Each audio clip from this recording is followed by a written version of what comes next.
सुबह का वह दृश्य याद कीजिए जब आसमान हल्की सुनहरी रोशनी से रंग रहा होता है। पत्तों पर चमकती ओस की बूंदें, हवा में फैली मिट्टी की खुशबू और दूर से आती किसी मंदिर की घंटी की धीमी सी आवाज। उस पल में जैसे सब कुछ थम जाता है। न कोई भाग दौड़, न कोई चिंता, न कोई शोर, बस एक शांति जो दिल को भीतर तक छू जाती है। यही एहसास हमें याद दिलाता है कि सुकून कहीं बाहर नहीं, बल्कि इसी क्षण में हमारे साथ है। नमस्ते दोस्तों, स्वागत है आपका सुनो बुक समरी चैनल पर। आज हम एक ऐसी किताब की गहराई में उतरने वाले हैं जो जीवन की सबसे बड़ी सच्चाई को हमारे सामने रखती है कि शांति कोई मंजिल नहीं जिसे पाने के लिए हमें सालों तक भटकना पड़े। ये तो हर सांस, हर कदम और हर नजर में छुपी हुई है। इस किताब का नाम है peace is this moment, mindful reflections for daily practice, और इसे लिखा है महान बौद्ध शिक्षक थिक न्यात हान ने। थिक न्यात हान ने अपना पूरा जीवन लोगों को यह सिखाने में बिताया कि शांति और ध्यान सिर्फ मठों या ध्यान कक्षों में नहीं मिलते, बल्कि हमारी रोजमर्रा की जिंदगी के साधारण पलों में ही छुपे रहते हैं। जब आप सुबह चाय की चुस्की लेते हैं, जब आप किसी प्रियजन को मुस्कुरा कर देखते हैं, जब आप गहरी सांस भरते हैं या किसी पेड़ की छांव में खड़े होते हैं, वही पल आपका ध्यान है, वही आपकी साधना है। यह किताब हमें रोजमर्रा की भागदौड़ के बीच रुक कर जीना सिखाती है। यह याद दिलाती है कि जीवन तब सबसे खूबसूरत बनता है जब हम उसे पूरी सजगता के साथ जीते हैं, बिना उसे बदलने की जिद किए, बिना उसे पकड़ने की कोशिश किए। हमारी सबसे बड़ी भूल यही है कि हम शांति को किसी मंजिल की तरह देखते हैं। हम सोचते हैं कि जब हमें प्रमोशन मिलेगा तब मन शांत होगा, जब घर अपना होगा तब चैन मिलेगा, या जब जीवन की सारी समस्याएं खत्म हो जाएंगी तभी सुकून आएगा। लेकिन सच ये है कि अगर हम अभी इस क्षण को नहीं जी पा रहे हैं तो भविष्य का कोई भी पल हमें संतोष नहीं देगा। जरा सोचिए, कितनी बार हमने खुद से यह कहा है, बस ये काम खत्म हो जाए फिर आराम करूंगा, बस कर्ज चुकता हो जाए फिर जिंदगी चैन से जीऊंगा, या बस बच्चे बड़े हो जाएं फिर सुकून से बैठूंगा। लेकिन जब वह पल आता भी है तो हमारे मन में कोई और नई चिंता जन्म ले लेती है। जैसे एक लंबी दौड़ में हम मंजिल तक पहुंचने की बजाय हर बार नई मंजिल सामने खड़ी कर देते हैं। थिक न्यात हान कहते हैं कि वर्तमान ही असली जीवन है। भूत सिर्फ एक याद है और भविष्य सिर्फ एक कल्पना। लेकिन हमारा मन इन दोनों में इतना उलझा रहता है कि वर्तमान हाथ से निकल जाता है। यह वैसा ही है जैसे कोई इंसान समुद्र किनारे खड़ा होकर सोचता रहे कि जब लहरें शांत होंगी तब मैं नहाऊंगा। लेकिन सच्चाई यह है कि समुद्र कभी पूरी तरह शांत नहीं होता। असली आनंद तो तभी मिलता है जब हम उसी लहरों के बीच कूदकर उनका हिस्सा बन जाते हैं। शांति भी कुछ ऐसी ही है। यह कोई कल का वादा नहीं, बल्कि आज का अनुभव है। जब आप अपनी सांस को ध्यान से महसूस करते हैं तो आप पाते हैं कि यही सबसे बड़ा चमत्कार है। सांस आ रही है और जा रही है, और हर सांस के साथ जीवन नया हो रहा है। सोचिए, अगर यह सांस एक पल रुक जाए तो पूरी दुनिया का सारा धन, सारे सपने और सारी इच्छाएं बेकार हो जाएंगी। लेकिन हम इस साधारण से चमत्कार को अक्सर नजरअंदाज कर देते हैं। लेखक बताते हैं कि अगर आप चाहें तो चलते चलते भी ध्यान कर सकते हैं। हर कदम को ऐसे महसूस करें जैसे आप धरती को धन्यवाद दे रहे हो।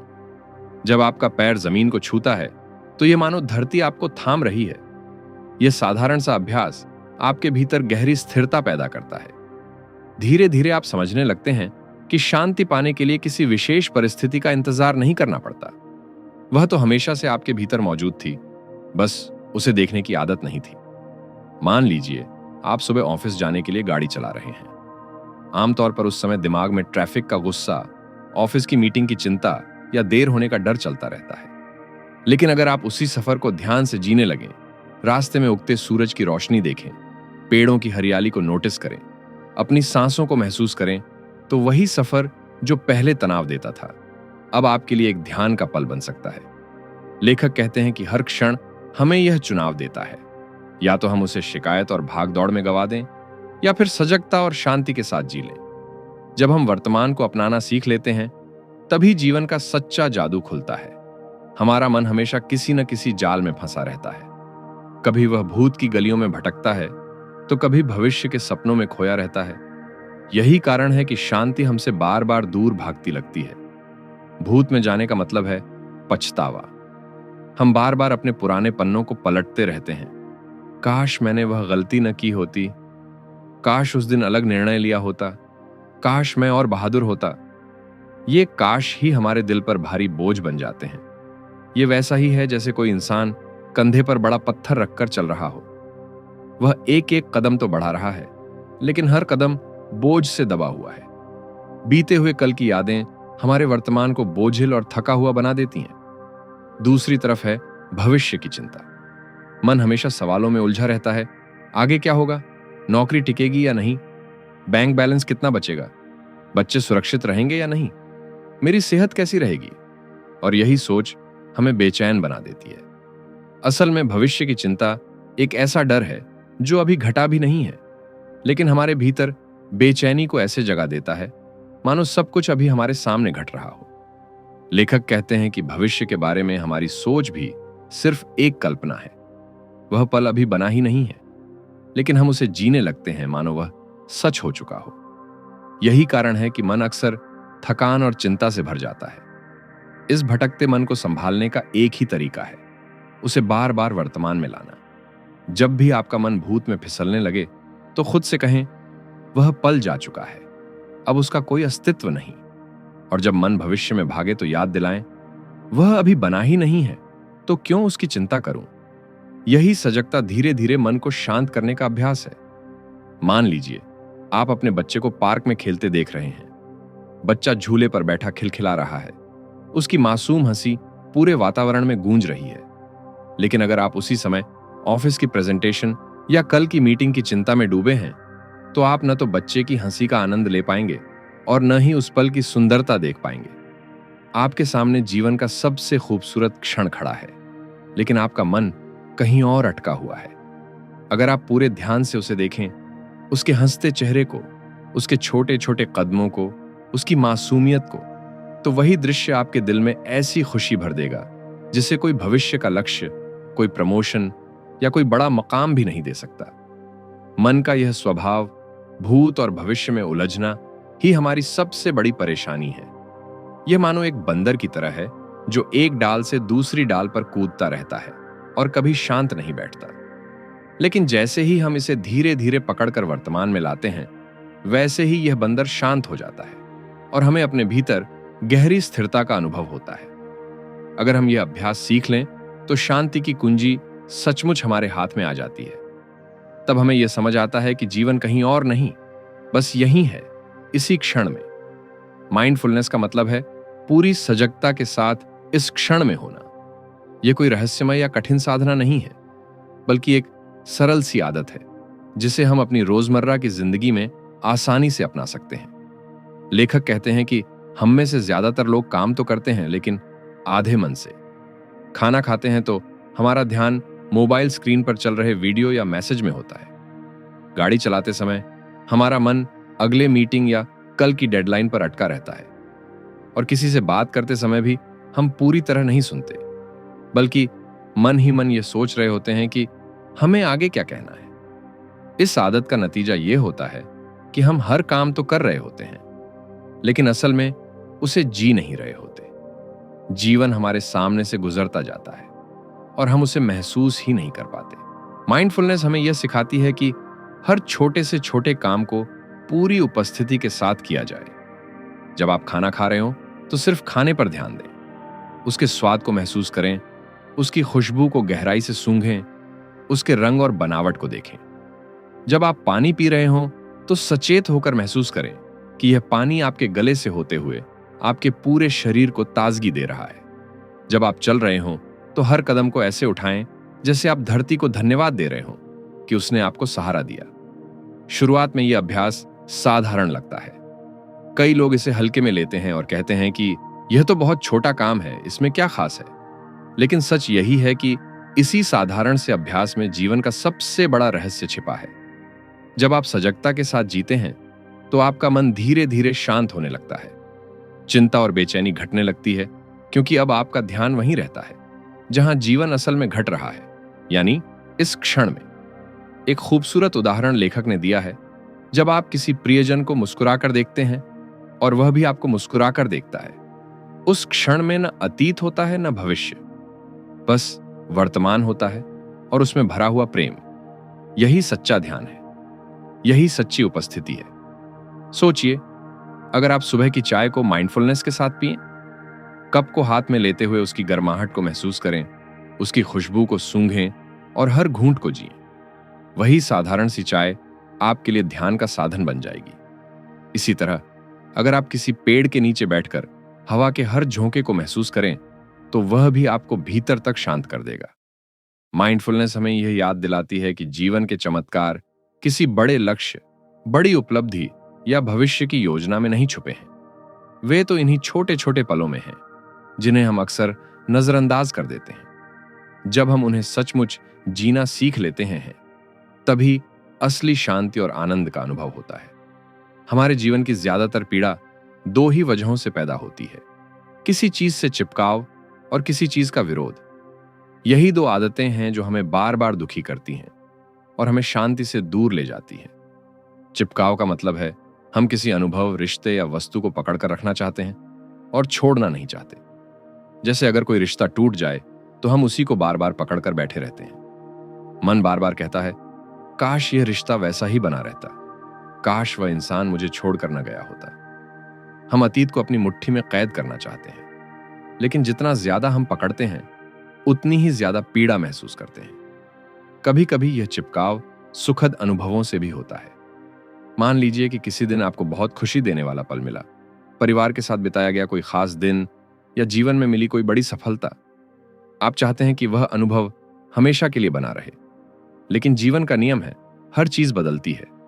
मौसम बदलते हैं, रिश्ते बदलते हैं, परिस्थितियां बदलती हैं। अगर हम इन्हें पकड़कर रखेंगे तो अंत में पीड़ा ही मिलेगी। दूसरी तरफ है विरोध। विरोध तब होता है जब हम जीवन को वैसे स्वीकार नहीं करते जैसा वह है। हमें लगता है कि चीजें हमारे हिसाब से क्यों नहीं हो रही। छोटी सी परेशानी भी हमें बड़ी लगने लगती है क्योंकि हम उसे स्वीकार नहीं कर पाते। उदाहरण के लिए, ट्रैफिक जाम में फंसना। गाड़ियों की लंबी कतार देखकर हम गुस्से में जलने लगते हैं, लेकिन क्या उस गुस्से से ट्रैफिक हट जाता है? बिल्कुल नहीं। उल्टा, हमारी बेचैनी और बढ़ जाती है। यही विरोध हर स्तर पर दिखाई देता है। कभी हम अपनी नौकरी से विरोध करते हैं, कभी अपने परिवार के किसी सदस्य के स्वभाव से, कभी अपने शरीर की सीमाओं से, और इस विरोध की वजह से हम भीतर ही भीतर टूटते रहते हैं।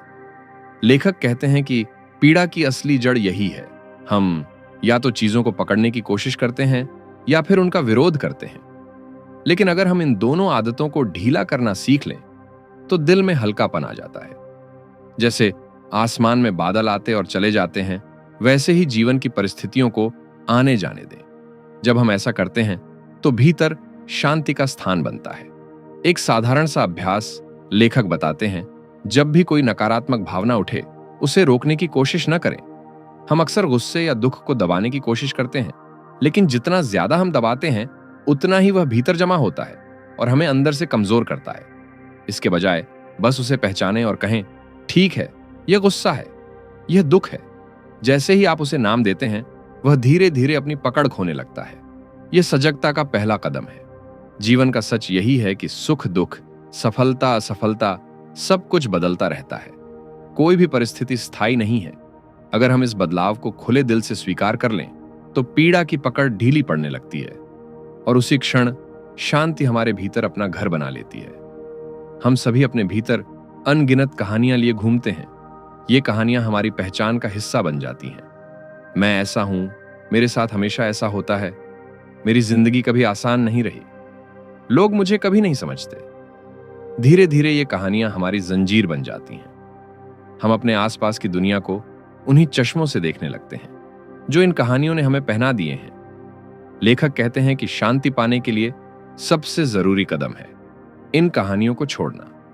जब तक हम अपने अतीत की कहानियों या भविष्य की उम्मीदों में उलझे रहेंगे, तब तक वर्तमान को खुलकर जी ही नहीं पाएंगे। उदाहरण के लिए, कोई व्यक्ति सोचता है, मैं हमेशा असफल रहा हूं। यही सोच उसे हर नए मौके पर डराती है। वह नौकरी बदलने का अवसर हो या कोई नया रिश्ता बनाने की संभावना, वह कोशिश ही नहीं करता, क्योंकि उसके दिमाग में वही पुरानी कहानी चलती रहती है। मैं तो हारने वाला इंसान हूं। लेकिन जैसे ही वह उस कहानी को छोड़ देता है, उसके सामने नए दरवाजे खुल जाते हैं। तब वह देख पाता है कि हर अनुभव नया है और हर पल में संभावना है। छोड़ना सिर्फ अतीत की कहानियों तक सीमित नहीं है, यह हमारी उम्मीदों से भी जुड़ा हुआ है। हम अक्सर सोचते हैं कि जीवन वैसा होना चाहिए जैसा हमने मन में कल्पना किया है। हमें लगता है कि लोग वैसे व्यवहार करें जैसे हम चाहते हैं, परिस्थितियां वैसी बने जैसी हमने सोची हैं। लेकिन सच यह है कि जीवन अपनी ही गति से बहता है। जब हम उसे अपने हिसाब से ढालने की कोशिश छोड़ देते हैं, तभी सुकून मिलने लगता है। लेखक कहते हैं कि पहचान भी एक बड़ा बोझ है। जब हम खुद को सिर्फ किसी भूमिका से जोड़ लेते हैं, जैसे मैं एक सफल व्यक्ति हूं या मैं एक पीड़ित हूं, तो हम अपने असली स्वरूप को खो देते हैं।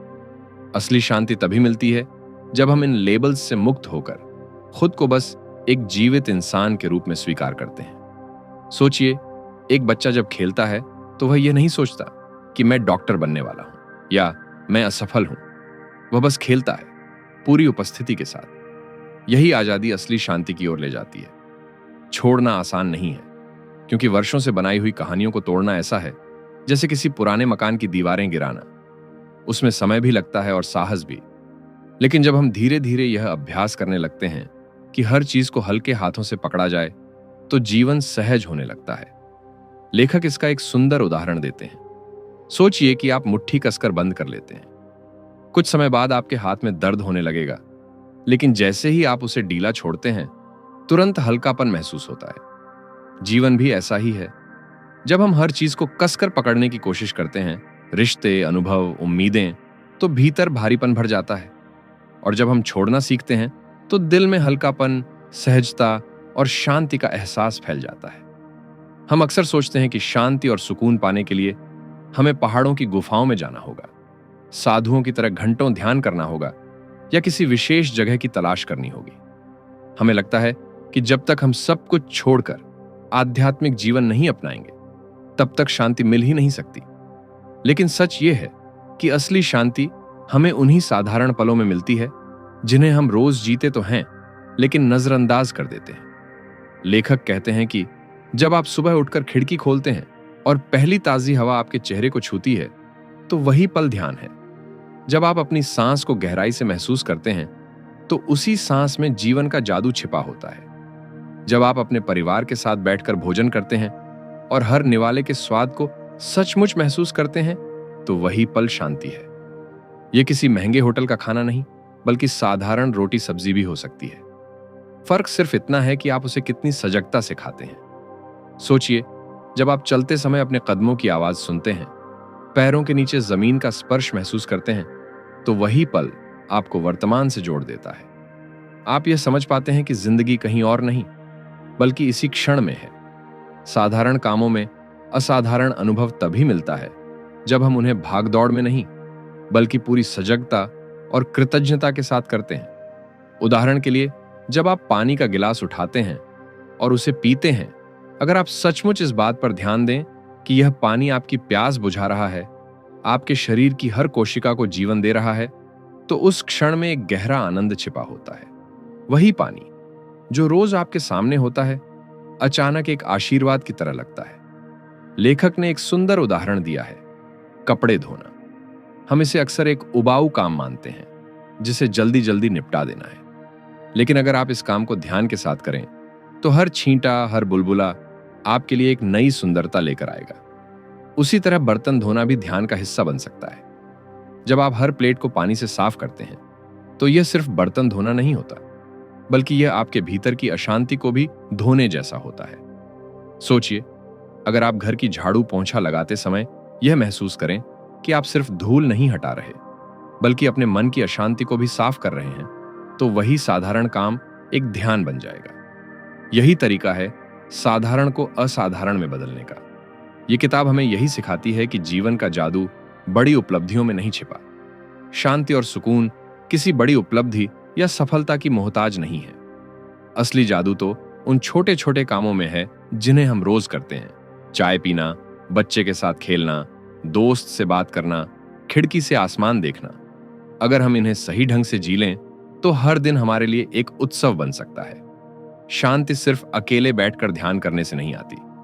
असली शांति तो तब गहराती है जब हम अपने रिश्तों में प्रेम और करुणा का भाव लाते हैं, क्योंकि जीवन सिर्फ हमारे अकेलेपन का नाम नहीं है, बल्कि उन रिश्तों का भी है जिनके साथ हम हर दिन जीते हैं।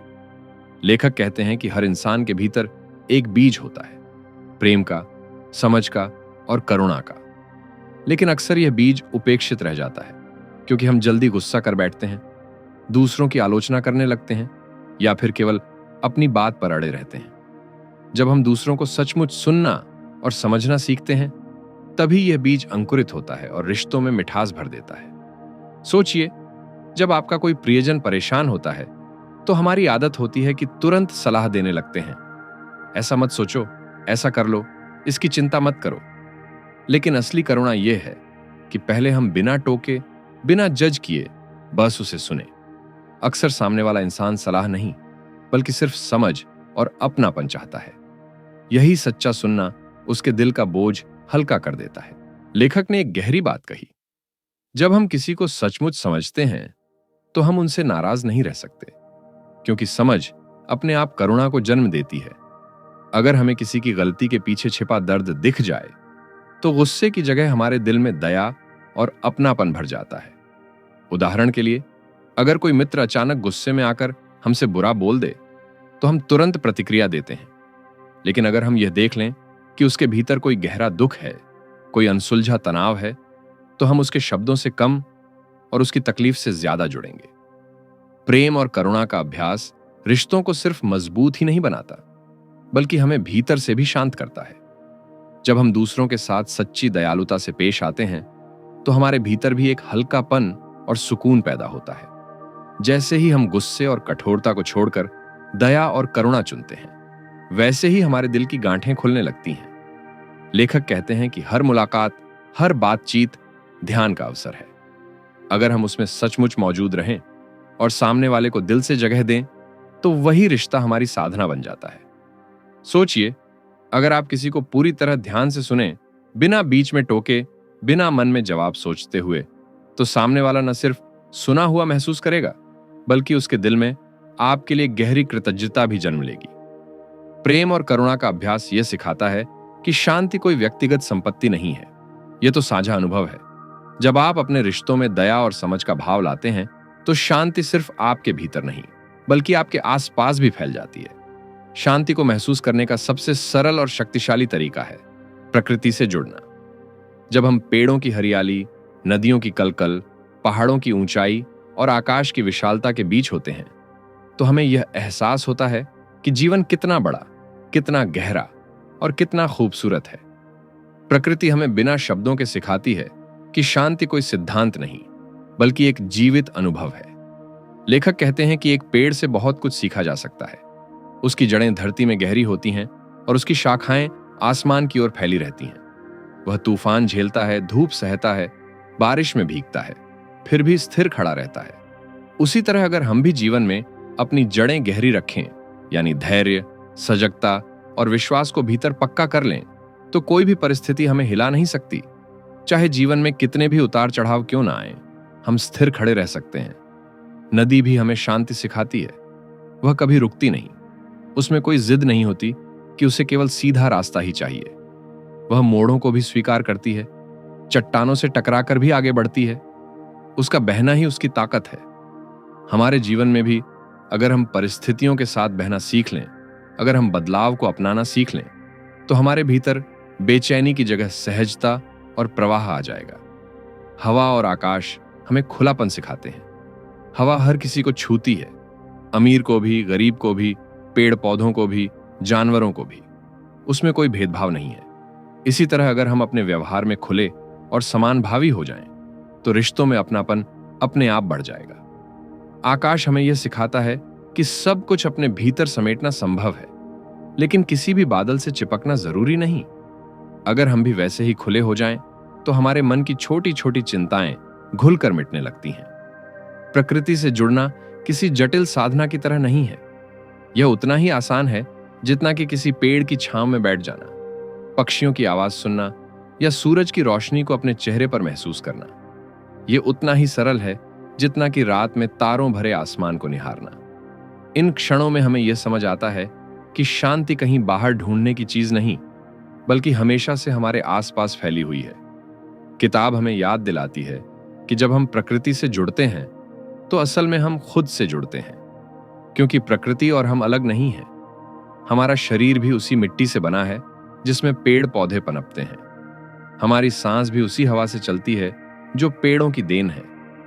हमारी नसों में बहता पानी भी उसी धरती का हिस्सा है। जब यह एहसास गहराई से होता है तो शांति किसी खोज की वस्तु नहीं रह जाती, वह हमारे अस्तित्व का हिस्सा बन जाती है। आज की दुनिया में शोर हर जगह है, बाहर भी और भीतर भी। बाहर का शोर है गाड़ियों का हॉर्न, मोबाइल की लगातार बजती नोटिफिकेशन, दफ्तर का दबाव, लोगों की भीड़ और शहर का हल्ला गुल्ला। लेकिन इससे भी ज्यादा खतरनाक है भीतर का शोर। यह शोर बाहर से नहीं आता, बल्कि हमारे अपने ही मन से पैदा होता है। यह शोर है लगातार दौड़ते विचारों का, अधूरी इच्छाओं का, भविष्य की चिंता और बीते कल के पछतावे का। इसी शोर की वजह से हम अपने असली स्वरूप को सुन ही नहीं पाते। लेखक कहते हैं कि शांति पाने के लिए जरूरी है कि हम मौन का अनुभव करें। लेकिन मौन का मतलब केवल बोलना बंद कर देना नहीं है। सच्चा मौन तब होता है जब भीतर की हलचल शांत हो जाए, जब विचारों का शोर धीरे धीरे कम होने लगे और हम अपनी ही धड़कनों और सांसों की आवाज सुन सकें। सोचिए, जब आप पहाड़ों पर जाते हैं या किसी शांत मंदिर में बैठते हैं तो क्यों वहां तुरंत सुकून मिल जाता है? क्योंकि वहां सिर्फ बाहरी शांति नहीं होती, बल्कि वह माहौल हमारे भीतर के मौन को भी जगाता है। वहां हमें यह एहसास होता है कि हम किसी समस्या, किसी पहचान या किसी उपलब्धि से बंधे नहीं हैं। हम तो खुद एक विशाल और शांत अस्तित्व हैं जो हर परिस्थिति में स्थिर रह सकता है। मौन में एक विशेष शक्ति छिपी होती है। मौन हमें अपनी आत्मा के करीब ले जाता है। यह हमें दिखाता है कि हमारी असली ताकत बाहर की उपलब्धियों, नाम या शोहरत में नहीं है, बल्कि भीतर की स्थिरता में है। मौन हमें उस स्रोत से जोड़ता है जहां से सारी शांति और आनंद जन्म लेते हैं। अगर आप चाहें तो रोज कुछ मिनट का मौन अपना सकते हैं। यह कोई लंबा अभ्यास नहीं होना चाहिए। बस 5-10 मिनट टीवी और मोबाइल से दूर बैठ जाइए, आंखें बंद कर लीजिए और अपनी सांसों को सुनिए। धीरे धीरे यह मौन आपके भीतर गहरी शांति को जन्म देगा। यह आपको यह एहसास कराएगा कि जवाब ढूंढने के लिए बाहर भागने की जरूरत ही नहीं है। सभी उत्तर, सारी समझ और सारी ताकत आपके भीतर ही मौजूद है। मौन किसी भागने का नाम नहीं है, यह तो लौटने का नाम है, अपने भीतर लौटने का। और जब हम भीतर लौटते हैं तो वहां सिर्फ स्थिरता, अपनापन और शांति मिलती है। लेखक कहते हैं कि शांति का सबसे सरल और सीधा रास्ता है कृतज्ञता। जब हम उन चीजों को गिनना शुरू करते हैं जो हमारे पास पहले से मौजूद हैं, तब हमें एहसास होता है कि जीवन पहले से ही उपहारों से भरा हुआ है। लेकिन हमारी आदत इसके उलट है। अक्सर हमारी नजरें उसी पर टिक जाती हैं जो हमारे पास नहीं है। हम सोचते हैं, अगर मेरे पास बड़ा घर होता, अगर नौकरी और अच्छी होती, अगर मेरे पास ज्यादा पैसा होता, अगर लोग मुझे और समझते, तभी मैं खुश हो पाता। लेकिन यह अगर ही हमारी बेचैनी की जड़ है। यह अगर हमें उस पल से काट देता है जिसमें जीवन अपनी पूरी खूबसूरती के साथ मौजूद है। कृतज्ञता हमें सिखाती है कि हम उन छोटे छोटे उपहारों को देखें जिन्हें हम अक्सर अनदेखा कर देते हैं। सुबह उठकर सूरज की रोशनी देखना, ताजा हवा में गहरी सांस लेना, किसी प्रियजन की मुस्कान पाना, बच्चे की खिलखिलाहट सुनना, स्वादिष्ट भोजन का स्वाद चखना, ये सब जीवन के अनमोल तोहफे हैं। लेकिन हम इन्हें सामान्य मानकर उनकी कद्र नहीं करते, और जब ये चीजें छिन जाती हैं तभी हमें उनकी कीमत समझ आती है।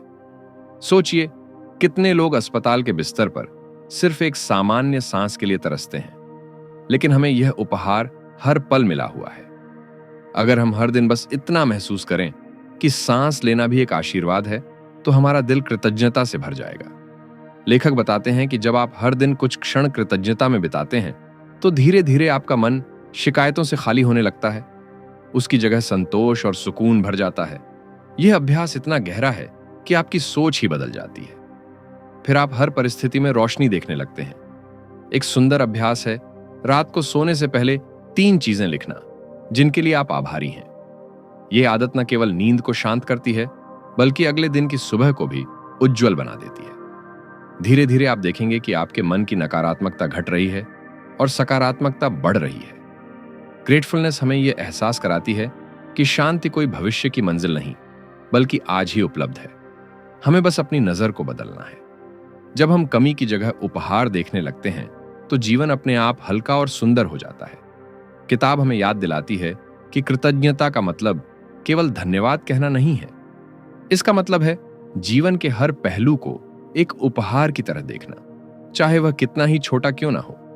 और जब यह नजरिया पक्का हो जाता है तो शांति और संतोष अपने आप भीतर जन्म लेने लगते हैं। लेखक कहते हैं कि शांति कोई एक बार मिलने वाला अनुभव नहीं है जिसे हमने पा लिया और अब वह हमेशा हमारे साथ रहेगी। यह कोई ट्रॉफी नहीं है जिसे अलमारी में सजा कर रख दिया और बस काम पूरा हो गया। शांति तो एक साधना है, एक अभ्यास है जिसे हमें हर दिन हर पल जीना होता है। जैसे हम शरीर को स्वस्थ रखने के लिए रोजाना खाना खाते हैं, पानी पीते हैं और व्यायाम करते हैं, वैसे ही मन को स्वस्थ और शांत रखने के लिए भी हमें नियमित रूप से सजगता और ध्यान का अभ्यास करना पड़ता है।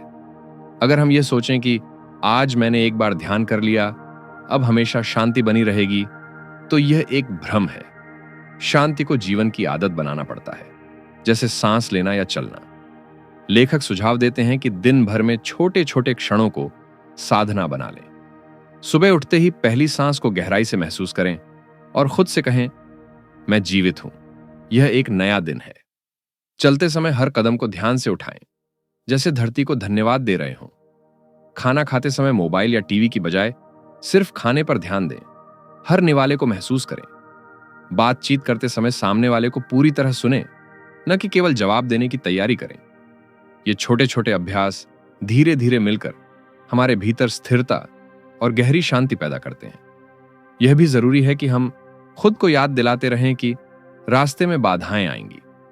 मन बार बार भूत में भागेगा, भविष्य की चिंता करेगा, बेचैनी पैदा होगी। लेकिन यही तो अभ्यास है, हर बार मन को पकड़कर वर्तमान में लाना। यह बिल्कुल वैसा ही है जैसे एक बच्चा बार बार गिरकर चलना सीखता है। गिरना कोई गलती नहीं, बल्कि सीखने की प्रक्रिया का हिस्सा है। उसी तरह मन का भटकना असफलता नहीं है, बल्कि साधना का ही हिस्सा है। लेखक कहते हैं कि हमें धैर्य रखना होगा। जैसे बीज को पेड़ बनने में समय लगता है, वैसे ही सजगता के अभ्यास को भी फल देने में समय लगता है।